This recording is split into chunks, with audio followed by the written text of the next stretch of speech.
We are the pioneer of they all dump their assignments into our site, and you can sit there and compare all the different assignments, okay? So it's like when you shop for a hotel, you look for the best price, you compare, same thing for travel nurse assignments. We have 800 hospitals with all the reviews from travelers.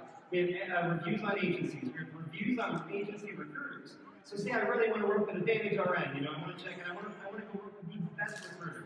You can literally go and look at all the recruiters and see which one has the best review, look at their picture, read the resume, all that kind of thing. So a lot of resources here, and yes, we do help people find jobs. Yes, we do, if you want, and it's very clear, we do allow you to put your information in and be dispersed or of targeted agencies. But yeah, so enough about me. Let's kind of go into it. So lead generation is capturing interest or inquiry into a database for the purpose of increasing sales, connecting people and services, or conducting research. Okay? At the heart of it, that's what these websites do. I'm sure a lot of you are familiar with them. Okay? They are there to be a marketplace. They're there to take your information in, find a good match, and put it out the other side, usually at a profit. That's the entire business. Okay? 20 to 40% of placements by an agency, a staffing agency, come through sites like ours, or the industry, lead generation, job boards, Monster, Career Builder, whatever it is. So they're really important to the actual, economy of travel. But they are meant to be mutually beneficial. You shouldn't be putting your information in and having to go to millions of people that you don't know where it goes. That's not fair, right? You get calls at 9 o'clock at night. So there's a lot of lead generation niches. And even outside of travel nursing, this has been going on forever. A lot of you guys probably don't know it. So there's a lot of lead generation in for example, education. How many of you guys have went to go online and research like online learning, like ESN or anything like that? Have you guys done any online degree programs? When you went to research, how many sites were there asking you for your information? A lot, right? Huge niche. Also housing, like Trillion, all those types of places where you go and look for mortgages. Bankrate.com, all those types of sites, they're all lead generation sites. These sites exist to bring your information and give it to everybody else, okay? Dating sites, technically, they're lead generation for a different product, but they're there. Insurance is huge. Insurance is a massive, massive vertical with ability for you to go and put your information and have them shop and rates for you. Again, you'll put your information in and we'll sell it to everybody else. And again, the good ones will tell you who they're doing it to. Lawyers, same thing. There's a lot of websites you can put in and put your information in. You're going to be really careful about where you put your information online. And that's what we're going to talk about in this presentation. I'm going to show you a little bit of the secrets that nobody knows. And you guys are going to be pros. And you're going to be able to protect your identity. You're going to be able to stop those calls. You're going to be able to manage your career, okay? All right, and again, this is just some of the more popular lead generation sites we've heard of. How many of you guys have used one of these on the screen? A lot, right? So you guys are using lead generations already, all the time. Your names are in these databases, they resell them. Zillow, LegalZoom, they're huge. Care.com is huge. Home Advisor, that's all they do. So yeah, this is a very popular industry. You're just going to be very, very careful and understand what you're going to getting into. Okay, but again, the importance of lead generation, market-driven. It is supposed to be mutually beneficial. All right?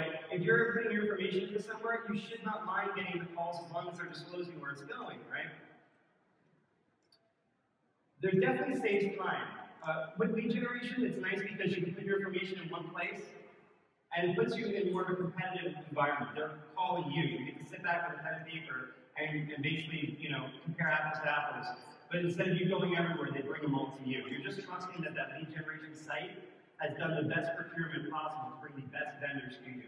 And in most cases, that is the case. They're usually larger companies, they're usually funded companies, the ones that have been around a while, they're established. So it does save a lot of time.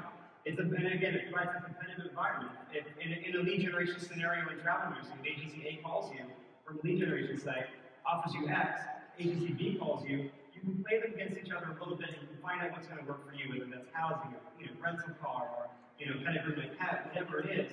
It's nice to be put in that environment. And again, it helps build staffing companies by feeding them a long list and funnel of qualified travelers such as yourself. But, like I said, lead generation has a stigma. We've seen them out before. Spammy sites. You go on there and literally it's a picture. How many of you guys have seen that stock picture of the nurse on all the websites? It's like the same nurse on all the nursing websites, right? It's like, or the one that's sitting in the ocean. Like, it's the same photography throughout all the things. So you can kind of tell when it's bad. So spammy sites, right? You look at them, if you want to put my information in here, my nursing license in here, You know? Sites that sell info. A lot of them will never say that online, but I'm going to show you how you can tell. No contact information. What if you want to call these guys? You can't. What if you want them to remove your information? You can't even get a phone number. Right? These are things that you look for. We're going to talk a little bit about this as well. You want to try to ascertain a little bit of credibility. A lot of lead generation sites have that stigma for not being credible, or they're just going to sell my information. Right? So I'm going to show you how to kind of find some value signals and some trust signals, and how to gauge that. We'll talk about that as well. And we're also going to talk about sites that disguise ownership.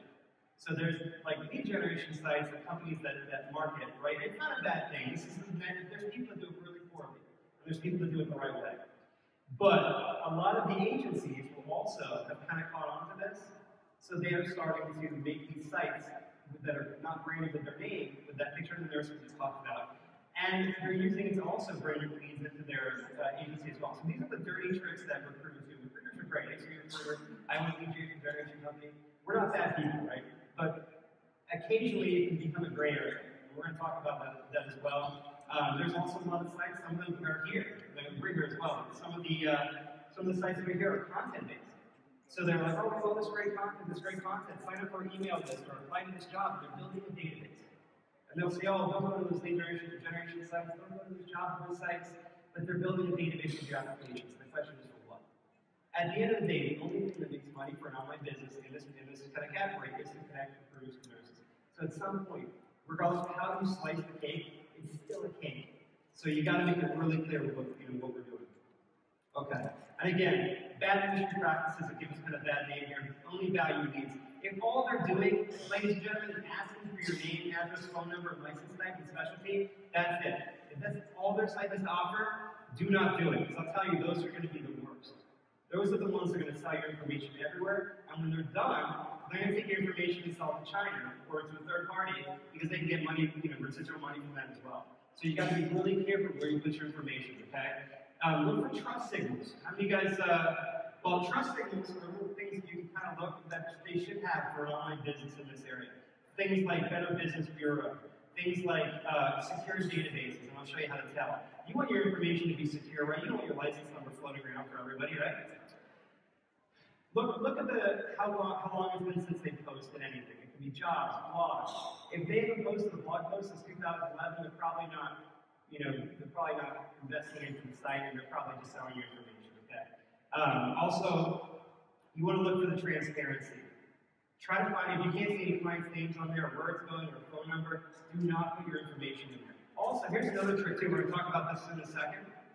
How many of you guys have seen that log in with Facebook button on the web? You guys seen that? You guys ever used it? Yeah? So, all right, programmer to crowd here. Here's how it works. They take, once you log into that, because we have it on our site as well, when you sign up to Facebook to use that as a publisher, as a website, we get access to everything that you've ever done on Facebook. Your friends, all the information you have that you've given to Facebook is completely available to us. Okay? Which means I can grab your email address. And that's why they say log in with Facebook, and not like put a username and password. Because I don't need it. They just gave me everything.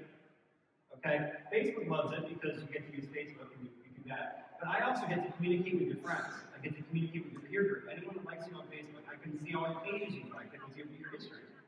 Okay? So you see that login with Facebook, login with LinkedIn, that kind of stuff? It may seem easier to do, but it may not be what you guys want to do if you value your privacy. All right, so we're going to talk a little bit about social media. I'm not going to attack Facebook. How many of you guys are on Facebook? A lot, right? Everyone's on Facebook. Okay, so Facebook, how do they make their money? Ads, right? So that's the big part of it. You know how else they make their money? Anyone guess? So what they do is they work with about 50 data sources. Okay, everything from IBM down to little guys all over the world. If I want to, and they use it really primarily in their defense. They use it primarily for advertising. Okay, so if I'm selling Toyota Corolla rubber floor mats, okay, and I want to have my ads show to people that only have Toyota Corollas, I can do that on Facebook. Because even though you didn't put in what car you have, guess what Facebook does?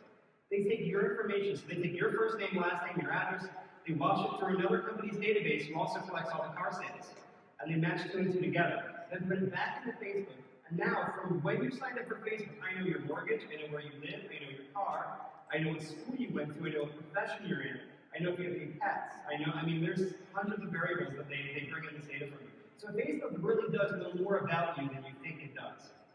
Okay? And Google does as well. So you can kind of see everything. This is just an example. They know what type of phone you have, they know where you like to shop. If you start liking things or buying things through Facebook or online or leaving the site coming back, Facebook generally gets all this data. And it's available to me as an advertiser. It's available to data centers as well. So again, I'm not saying don't go online. Who's never not going to go to Facebook again, right? You guys are all going to go home and go. You're probably on it right now. So you're gonna have to do it, but you just gotta know. Okay, there's limitations. Be careful. And same with anything with lead generator. Like, don't be like, oh, I'm not going to put my information on the site again. Please don't do that. But you want to be careful. Okay, let me use mine. I'm just kidding. So I'm just joking. So here's a good example. You can kind of see some of the data partnerships here. Look at this. We got DataShift partners with Facebook. Pulsar partners with DataShift to partner with Facebook. Facebook is partnering with other people. We're partnering with other people. We're partnering with other people. All to get that data that you guys have. We have